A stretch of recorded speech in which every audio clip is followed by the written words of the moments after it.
एक बहुत ही खूबसूरत लेकिन रहस्यमयी गांव था जिसका नाम था बीरनगर। यहाँ के लोग बहुत ही खुशमिजाज थे। सब कुछ बिल्कुल ठीक चल रहा था। लेकिन फिर एक दिन अमेरिका से एक फैमिली आई अपने पुश्तैनी हवेली में रहने। उस परिवार में एक पति, एक पत्नी और उनका छोटा सा बेटा था। गांव वाले बहुत खुश थे क्योंकि ये परिवार उसी जमींदार की औलाद थी जिसकी हवेली आज भी गांव की शान मानी जाती थी। हवेली में रौनक लौट आई थी, लेकिन उसी हवेली के अंधेरे कमरों में कुछ और भी लौट आया था। सब कुछ सामान्य लग रहा था, लेकिन तभी एक दिन उस मासूम बच्चे की तबीयत अचानक बिगड़ने लगी। सबने सोचा शायद मौसम बदलने से हुआ होगा, लेकिन बात कुछ और ही थी। बच्चे का चेहरा धीरे धीरे नीला पड़ने लगा, जैसे उसकी रूह उसके जिस्म को छोड़ रही हो। आनन फानन में परिवार ने डॉक्टर को बुलाया और डॉक्टर को भी कुछ समझ नहीं आया, तो उसने पास में ही बने एक हॉस्पिटल में उन्हें स्वास्थ्य परीक्षण के लिए आमंत्रित किया ताकि बच्चे की बीमारी का पता लगाया जा सके। परिवार ने डॉक्टर की सलाह अनुसार हॉस्पिटल जाना जरूरी समझा। सारे परीक्षण होने के बाद भी कुछ नहीं हासिल हुआ। जैसे ही सारा परिवार गांव पहुंचा तो गांव के कुछ बुजुर्गों ने बच्चे की हालत देखकर उन्हें ओझा के पास जाने को कहा। आज भी गांवों में पुराने रीति रिवाज के अनुसार झाड़ फूंक करके इलाज करने की प्रथा कायम है। परिवार सभी सदस्य बच्चे के लिए ओझा के पास भी जाने को तैयार हो गए। गांव के पास ही पहाड़ी में एक बाबा रहते थे जो कि काली विद्या में भी माहिर थे। जैसे ही उनके आश्रम की सीढ़ियों में वो बच्चा अपने परिवार के साथ पहुंचा तो ओझा जोर जोर से चिल्लाने लगे, तू क्यों आई है? इतने बरसों के बाद भी तेरा बदला शांत नहीं हुआ। ये सब सुनकर बच्चे के माता पिता और गांव वाले दहशत में आ गए। उन्हें समझ नहीं आया कि बाबा को इतना क्रोध क्यों आ रहा है, जबकि उन्हें अभी तक कोई बात बताई नहीं गई। लेकिन बाबा तो काली माया में पारंगत थे। इस वजह से उन्हें रूहानी ताकतों को पहचानना आता था।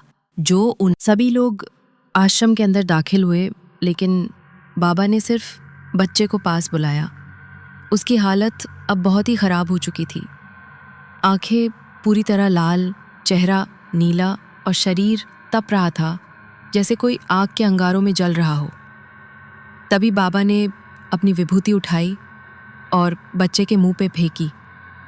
बच्चा जोर से चिल्लाया और जमीन पर गिर पड़ा। फिर उसने हाथ पांव मारने शुरू कर दिए, जैसे किसी अनदेखी शक्ति से लड़ रहा हो। सब लोग हैरान थे, आखिर ये क्या हो रहा था।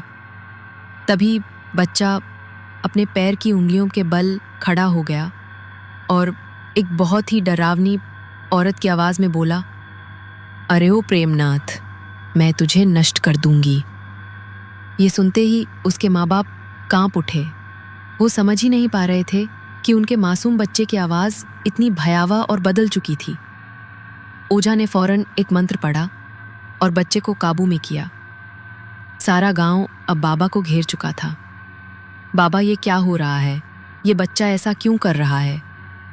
तभी बाबा ने गहरी सांस लेते हुए कहा, इसके अंदर एक चुड़ैल है, एक आत्मा जो 70 साल पहले चोरी के झूठे इल्जाम में जिंदा जला दी गई थी।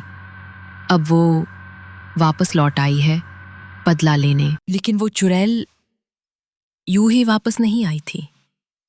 उसे ऐसी भयानक मौत देने वाला कोई और नहीं बल्कि इसी बच्चे का दादा था। हाँ, वही जमींदार जिसने उसे गर्भवती अवस्था में जिंदा जला दिया था। उस औरत की कोख में एक मासूम बच्चा था जो मां के साथ ही जलकर राख हो गया, और अब वो आत्मा बदला लेने वापस लौटी थी। उसके दिल में बस एक ही आग थी, उस वंश के बच्चे को भी वैसी ही दर्दनाक मौत देना। ये पूरी सच्चाई जानकर उस मासूम बच्चे के माँ बाप ओझा बाबा के आगे गिड़गिड़ाने लगे। आंसू बहते जा रहे थे। वो अपने बच्चे की जान की भीख मांगने लगे। तभी ओझा ने अपनी तपस्या की सारी शक्ति बटोरी और जोर से मंत्र पढ़ना शुरू किया।